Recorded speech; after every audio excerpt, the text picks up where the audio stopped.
छत्रपतींनी आपल्या जीवनामध्ये गोमातेचं संरक्षण करण्याकरता अतोनात प्रयत्न केले. आपल्या सर्वांना इतिहास ठाऊक आहे. 12 वर्षाच्या वयामध्ये जेव्हा ते विजापूरला गेले आणि विजापूरहून त्यांनी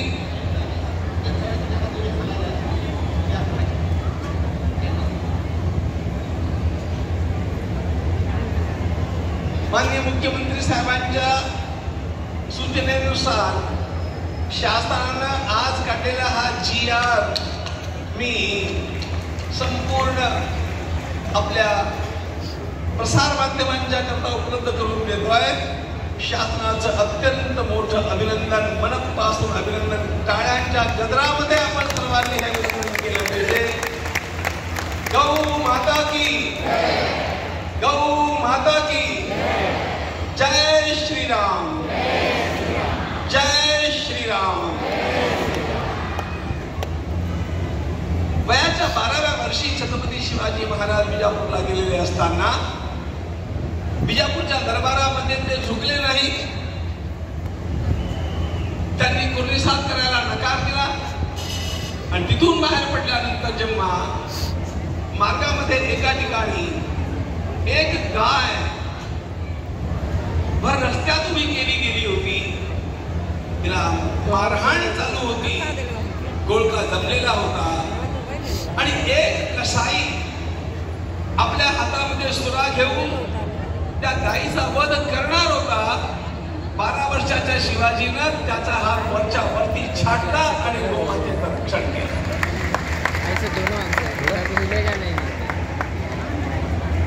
तेव्हा आपले शिवाजी महाराज केवळ 12 वर्षाचे होते, पण जिजाऊ आई साहेबांनी त्यांना ज्या प्रकारचे संस्कार दिले होते ते संस्कार फार महत्वाचे होते.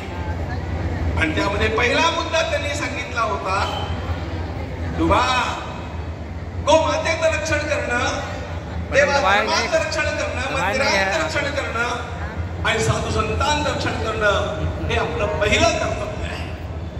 आणि याला अनुसरून त्या बाल शिवाजीनं निर्भयतेनं इतकं मोठं कार्य केलं.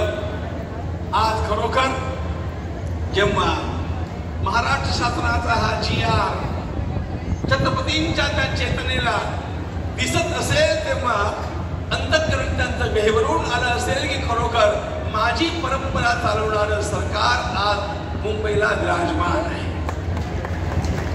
ही खरी छत्रपतींची परंपरा. आणि मित्रांनो, ही परंपरा एका दृष्टीने अत्यंत महत्वाची आहे. आपण इतिहासाच्या ज्या वळणावरती येऊन पोहोचलोय हे वळण फार महत्वाचं आहे. आपण सर्वांनी बांगलादेशमध्ये घडलेल्या घटना बघितलेल्या आहेत, ऐकलेल्या आहेत. आणि या घटनांच्या पार्श्वभूमीवरती मला आपल्या सर्वांना एक गोष्ट निक्षून सांगायची आहे की जर आपल्या राज्यामध्ये रोहिंग्यांचं शासन येऊ द्यायचं नसेल तर आपण या शासनाच्या पाठीशी उभं राहणं आवश्यक आहे. आम्हाला ते शासन पाहिजे जे गोमातेचं रक्षण करेल.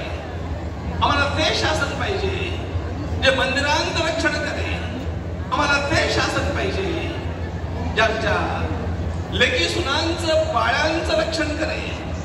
आम्हाला ते शासन पाहिजे जे भगवान व्यंकटेशाच्या प्रसादामध्ये ज्या प्रकारची भेसळ झाली त्या प्रकारची भेसळ कुठे होऊ देणार नाही. मंदिरांच्या परंपरांचं रक्षण करणारं शासन आम्हाला हवं आहे. ही अत्यंत महत्वाची गोष्ट आहे. आपल्या देशात घडत असलेल्या घटना बघून आपलं अंतःकरण किती विषण्ण झालं पाहिजे. आपण आपल्या देशात राहतो आहोत की आपण कुठे अन्यत्र राहतो आहोत अशा प्रकारचा प्रश्न पडावा. अशा प्रकारचं भीषण वातावरण आपल्या देशामध्ये बघायला मिळतं. आपला गणपती बाप्पा आपण मोठ्या आनंदाने त्याला विराजमान केला आणि त्याच्या विसर्जनाच्या मिरवणुकीमध्ये कर्नाटक सरकारनं गणपतीला तुरुंगात ठेवून दिलं. अशा प्रकारचं शासन आपल्याला हवंय का?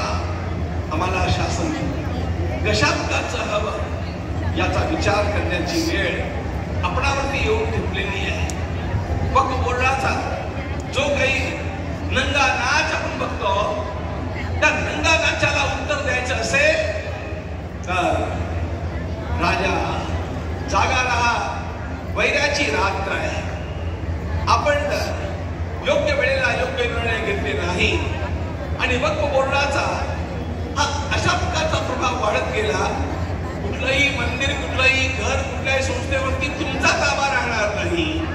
कधीही तुम्हाला अशा प्रकारचं बाहेर काढण्याच्या नोटिसा मिळू शकतात. आणि म्हणून प्रत्येकानं या येणाऱ्या दिवसांच्या मध्ये आपल्या धर्माच्या रक्षणाकरता, आपल्या परंपरांच्या रक्षणाकरता, आपल्या साधू संतांच्या रक्षणाकरता सावधान राहण्याची आवश्यकता आहे. आम्हाला कुठलाही राजकीय पक्ष नाही. या ठिकाणी बसलेले पूज्य शंकराचार्य आहेत, पूज्य रामानुजाचार्य आहेत, सगळे महात्मा लोक जे आहेत, यांना कुठलाही पक्ष नाही.